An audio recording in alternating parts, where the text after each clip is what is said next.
Hi, welcome to my financial markets recap for the week. It's John here. Happy Friday the 13th, possibly the most feared day in the markets, most feared day of the year.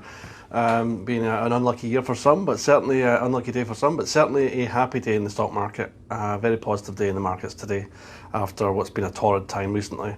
I've been waiting patiently to try and find a bottom here somewhere, and in this recent leg of this correction, which was pretty sharp this week. So still a losing week for the market itself for the week, but we're back in the market, and the S&P was actually only 15 points away from a 20% correction, which once it hits 20%, that is officially a bear. So we're not quite there, but looking a bit ropey earlier in the week. I'm back in the market. Pleased to see it moving higher today. Certainly feels like a good place, a decent place for it to bounce. But this market's pretty wild right now, so let's see what happens next week. It's been like something like 4 weeks in a row the market's been down, so we're probably due a bounce here, and it's good a place as any. So certainly good to see it bounce back today. That was System Update. What was happening in the news this week? Well, the crypto markets have been all over the headlines.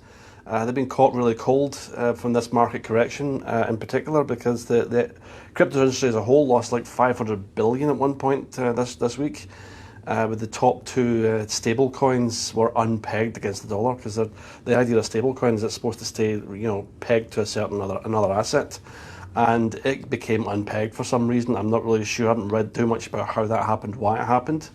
But it happened, and it caused investors that were in these coins to panic sell. One even went to zero in value, I read this morning in the CNBC. Just incredible news there. Some experts are now saying crypto is this sell-off is starting to resemble the dot-com bubble and the 2000 tech crash, and when the sharp panic-fueled sell-offs that have happened after years of these soaring speculative prices in bitcoins and things like that. So not a crazy thought, and just another incentive for the regulators to step in and do something about this frenzy. It's been pretty wild. Another headlines this week: Apple lost its spot as the world's most valuable company. The crown now goes to none other than the Saudi oil company Aramco. No surprise there, given the prices of energy recently, and certainly gasoline at the pump. So they are now number one, and will probably be there for a while given these prices. The really big news this week, talking about prices, is about the inflation reports that came out. The consumer prices report came out 8.3% in April, which is up from 8.3% last year, year on year. That's the pace of inflation actually slipped a bit from March, so it was a little bit down from where it was in March, but it's still obviously very, very high, and it's still close to a 40-year high. So it's really, really, really big right now across all the sort of key indicators.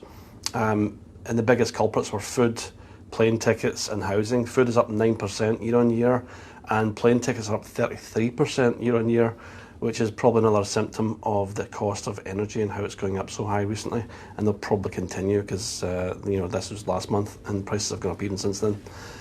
In tech news, Disney managed to avoid another Netflix curse. The Mouse House managed to keep a hold of its Disney Plus subscribers. In fact, they added 7.9 million new subscribers. So Disney Plus is doing very, very well, and that was just last quarter, so more than expected for the company. A long way off the Netflix loss of 200,000 subscribers they reported in the last quarter.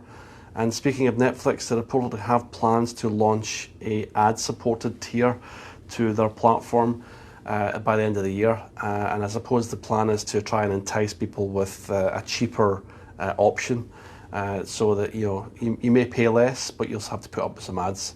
So that's sort of what's been put forward there, and my reading into that. Fun fact for the day is what grows in Vegas doesn't always stay in Vegas. Sin City just outlawed grass. So outlawed grass, and not the kind you think. So to save water after years of drought, Las Vegas is mandating the removal of lawns. I suppose that's a way to save water, if any. That is it for me. It's Friday, time to down tools. Happy Friday the 13th. Have a great weekend, and I will see you all next week. Bye-bye.